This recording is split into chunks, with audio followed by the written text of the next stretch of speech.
விவசாயம் தான் எங்களுடைய வாழ்வாதார தொழிலாகவே இருந்துச்சு. மிச்ச காலமாக விவசாயம் தான் செய்கிறோம். எங்களுக்கு இந்த திட்டத்துக்கு முன்னாடி தோட்டம் செய்கிறதுல ரொம்பவே கஷ்டப்பட்டோம், சிரமப்பட்டோம். இதுக்கு முன்னாடி ரொம்பவே பிரச்சனை, தண்ணி இல்லாத பிரச்சனை இருந்துச்சு. எங்களுக்கு விலங்கு தொல்லை, கொஞ்சம் மரக்கறி போட்டு கொஞ்சம் பிடுங்க அந்தாண்டான் இருக்கக்குள்ளே காட்டு விலங்கு பண்டி அப்படி இப்படின்னு வந்து ஃபுல்லாக அடித்து தள்ளிட்டு போயிடும். அதில் ஒரு வருமானமுமே இல்லை, ரொம்பவே கஷ்டப்பட்டோம்.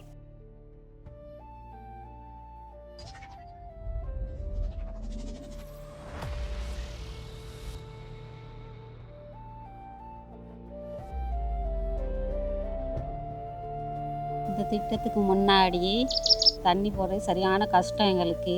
ஓசலையும் போடுவோம், ஓசை இல்லாத நேரம் பூவாளியில் அள்ளி அள்ளி போடணும். அன்றைக்கி 6-7 மணி எழுதி போடணும். ஒரு கிணத்துல தான் 4-5 பேர் போடுறோம்.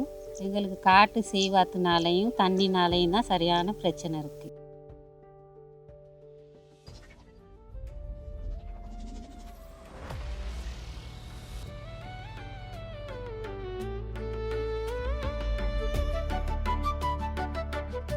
நான் வந்து ஒரு விவசாய பெண்மணியாக தான் வாழ்ந்துக்கிட்டு வரேன். இந்த ஊரில் தண்ணி பிரச்சனை தான் எனக்கு முதல் பிரச்சனையாக காணப்படுது. இதனால ஓஸ் மூலியமாகவோ பூவாளி மூலியமாக போடுறதுனால தண்ணியும் ரொம்ப வேஸ்ட் ஆகுது, நேரமும் ரொம்ப வேஸ்ட் ஆகுது.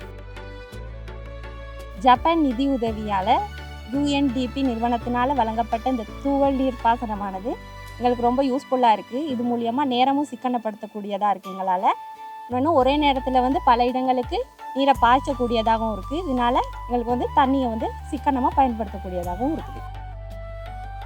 ஜப்பான் நிதி உதவியால் UNDP நிறுவனத்தால் எங்களுக்கு இந்த தோட்டத்தை சுற்றி நெட்டடிச்சு தந்தாங்க. விலங்குகள், கோழி அது இதுன்னு வராமல் இப்போ கொஞ்சம் நிம்மதியாக விவசாயம் செய்கிறதுக்கு எங்களுக்கு இலகுவாக இருக்குது. இந்த நிறுவனத்தில் எங்களுக்கு தோட்டத்தை சுற்றி நெட்டடிச்சு தந்தனால மரக்கறிகளை ரொம்பவே பாதுகாப்பாக பார்த்துக்க முடியதாக இருக்குது. வருமானமும் கூடுதலாக எடுக்க முடியுமா இருக்குது. இந்த நிறுவனத்தை செஞ்சு தந்த அனைவருக்கும் நன்றி.